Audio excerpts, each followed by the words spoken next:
Sabi sa Wikipedia, beer is the world's most widely consumed alcoholic beverage. It is the third most popular drink overall. After water. And tea. Yeah! After water and tea. Pero bakit kaya third lang? Ganun na ba kalami ang tea shop sa mundo? Hindi naman kasi lahat ng tao umiinom. Kasi sino nga lang ba ang umiinom? Yung mga may celebrate. O kaya naman, just for the sake of it.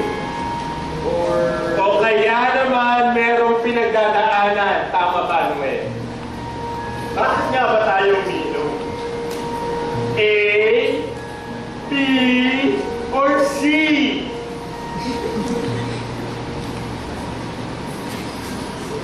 C! The answer is C. Tama ba, Chris? Please, Franz, huwag dito. Ano mo dito? Bakit nahihiya ka na sino boyfriend mo? Hindi sa ganun. Hindi ano? O baka tuluyan mo na nakalimutan na boyfriend mo ako at boyfriend kita at best friend ko yung binutis mo. Pag-usapan naman natin ito maayos. Kala niyo ba gusto ko kayo kausapin? Na traitor? Franz, tara na. Umuwi na tayo. Hindi ba ako? Hanggang kanina, hinihintay ko yung punchline ng joke niyo eh. Hindi kasi nakakatawa. Nasaan na yung charot? Charos! Yung kennel sa dulo. Hindi niyo pa babawiin? Chris! Noel! Sino magsasabi nun sa inyo? Wala? So, hindi talaga joke. Totoo. Franz, huwag natin daanin. Alam mo ba kung anong definition ng boyfriend at ng best friend? Ano tagal na ng kaibigan, di ba, Chris? Ikaw pa nga mismo nagsabi sa akin na you would take a bullet for me because it would be too painful for you to see me get hurt. Naiintindihan mo ba yung sinabi mo sa akin, Chris? Binarin mo ako sa likod eh. Binarin mo ako sa likod. Sinasadya! Huwag ko tawagin best. Dahil ang tunay na best friend pagpapahiram ng matres sa bakla niya kaibigan hindi aalo ng pagkakataon para sa Franz, ano ba? Nasaan na? This isn't Noel. Ikaw, alam mo ba kung anong definition ng boyfriend? Franz, huwag mo kami ikahon sa definition mo ng Google na kung ano o kung sino kami sa'yo. Wow! Well said! But just to make a point, a boyfriend is a regular male companion in a romantic and or sexual relationship. A male significant other in a regular romantic or exclusive relationship. Boyfriends tayo, di ba? Kung sa tinulungan sa pagdalit sa akin, bakit mo pinaputukan ng best friend ko? Dahil ang boyfriend ay para sa girlfriend. You know? Franz, please. Hindi ko alam dito kayo.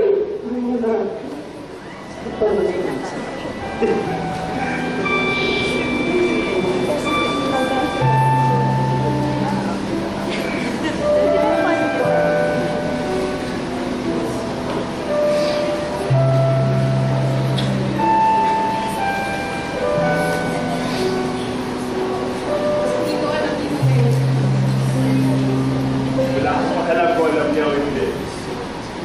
Chris, hindi mo ipapalaglag ang bata. Kung ano yung sila yung palagay ng bata, umuwi namin sa problema. Ilang beses na ako sumunod na humingi ng tawad sa'yo. Sibi lang ka. Sibi mo ko. Chris, bakit ka lang ako magagalit sa akin? Malaman ko ang tamang dahilan para putawarin ka. Ako naman ang mamukuot ng linya natin noon. Di ba sabi ko, hindi ko kakaya masira yung pinagsamahan natin ng dahil kay Noel? Ang tanga-tangahan, Chris. Dito pa katulad ng dati. Iba to. Kakasal ka, magkakapamilya, iiwan niyo ako. Huwag ka umiyak dyan. Paisipin nila kung anong ginawa ko sa'yo. Wala ka na ba gustong sabihin? Wala kang gustong sabihin, ako na lang magtatanong sa'yo. Sarap pa ang boyfriend ko. Alam mo naman na pinagsisisihan ko yung ginawa namin sa iyo eh. Hindi ako maawa, Chris. Dahil kahit gaano ka pa magsisi, hindi mo na may babalik sa akin si Noel. Gusto ko sa'yo. Hindi ko siya inagaw. Wala ka. Wala ka namang ginawa eh. Malas ko lang dahil pamahay ka at lalaki ako. Kung pwede ko lang sa ibigay ang bata gagawin ko. Alam ko hindi mo yung gagawin. Nararamdaman ko may lugar dyan sa puso mo na ginusto mong mangyari lahat ito. Chris, Hindi mo kailangan sumangayon. Hindi mo na lang ang mga tanong ko. Hinihilingin ko ba palayain mo si Noel pagkatapos mo mga anak, papayag ka ba? hindi papayag ang parents ko. Ay, kami na lang ni Noel ang umapo sa bata. Ano ko nito? Iwalay mo ba sa after ang ilang taon o ilang buwan? Wala. Saya ka ba na ano mo ang boyfriend ko? Bakit kailan ko ganun siya nakagaw sa akin? Ano mo ba siya? Ano mo ba siya?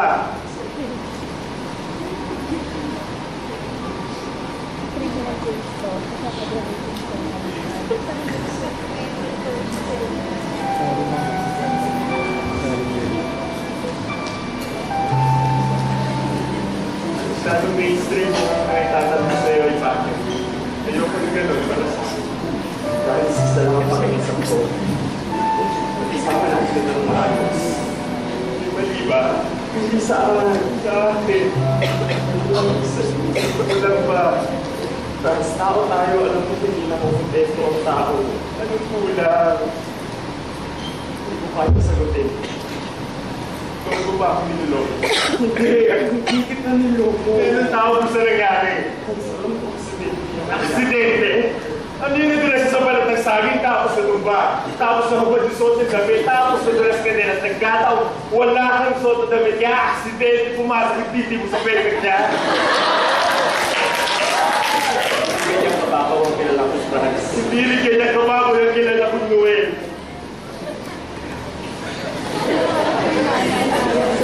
Ano na kasi? Hindi ko alam, ano ko naman kasi siya. Bakit yung pinigilan? Kaya na naman, Noel. Ilang taon na tayo nalalasing at titsuk, pero pagkagising natin at tapandaan natin lahat na nangyari. Gaano kaiba? Ano iba dahil mapayos na? Iba dahil totoo yung bukse, iba dahil hindi sa bibigat mata. Gaano kaiba? You're not even answering my question. Trans, nandito ako para ipaliwanag yung side ko. Pinarap kita dahil nagkapakasakali ako na unang pag-uusap na sa pag-isintindihan mo. Sabi ko na ako matatanggap yung sitwasyon. Eh, wala na akong magagawa. Hindi mo kaya ibalik ang oras para itama mo ng pangyayari ayon sa sitwasyon mo. Wow! Nagustuhan ko! Nagustuhan ko na. Pero mo hindi ko gustong malagay ako sa ganitong kulungan. Bakit mo yung nangyari? Paulit-ulit tayo, Trans. Ulitin ko hanggang malaman ko kung ano ang totoo. Hindi, ulit-ulitin mo hanggang sa marinig ko kung anong gusto mong sabihin ko. Mahal mo pa ba ako? Hindi na mapapagod mo. Papalimutan mo ang bata? Anak ko yung Franz. Papalimutan mo pakasal? Para sa buhay ng bata. Paano na tayo? Hindi naman ako mawawala. Nungaling ka, Noel. Ang dami natin pangako sa isa't isa tapos wala namang palunod matutupad. Franz, kung alam mo kung gano'n ganyan para sa akin po. At kahit anong desisyon na piliin ko, piliin natin. Ito na pero masasaktan. Ang madaling paraan. Paano ko ka na rin tumayo magpakasal? Kaya may sakripisyo ang buhay ng anak ko. Ganun ba kaya tayo kisasakripisyo ko? Kahit noon naman, darating din naman tayo sa ganito, Franz. Kailangan nating tanggapin yun. Hindi yan ang sinabi ko sa akin dati. Sabi mo sa akin noon, basta nararamdaman natin na ito ang tama. Hindi tayo magpapaligtas sa sinasabi ng iba. Hina mo naman pala, Noel. Ang duwag-duwag mo.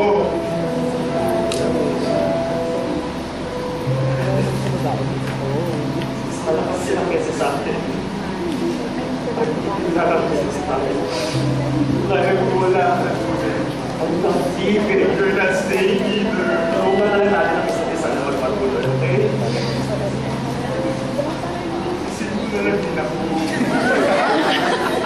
Pwede na.